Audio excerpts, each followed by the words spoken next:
Just like professional laser treatments, the Thermicon effect takes place under the skin. In order to fully understand the Thermicon effect and how it works, it is essential to understand the normal pattern of hair growth. Under normal circumstances, the hair follicle goes through a three-phase life cycle. First, the anagen phase. In the anagen phase, the hair is growing and cells are being transferred from the bulge to the root to stimulate that growth. Then comes the catagen, or transition phase. And finally, the telogen phase. In telogen, hair growth stops. The follicle separates from the root and goes through a period of rest where it lies dormant, awaiting the return to anagen. Left alone, the follicle will continue to repeat the cycle throughout our lifetime.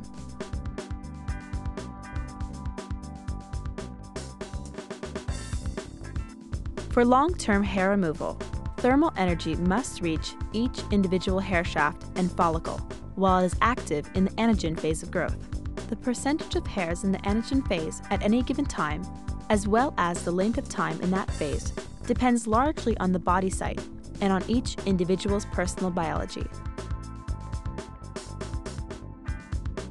Therefore, to achieve long-term goals, no-no treatment must be conducted over an extended period of time to ensure that each hair follicle is affected during its anagen phase. Using a patented thermodynamic wire, no-no transmits heat energy to the follicle via the hair shaft.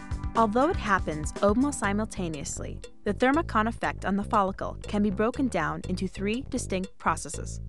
First contact. During first contact, the thermal energy is in its strongest state.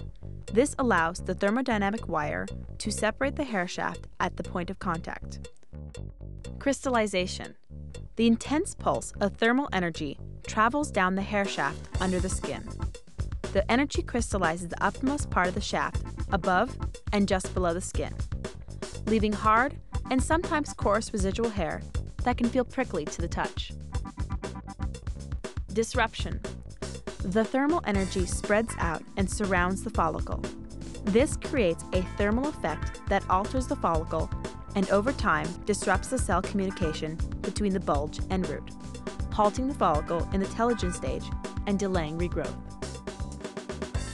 Early signs of long-term hair removal are weaker individual hairs, slower regrowth, and areas where the hair is less dense.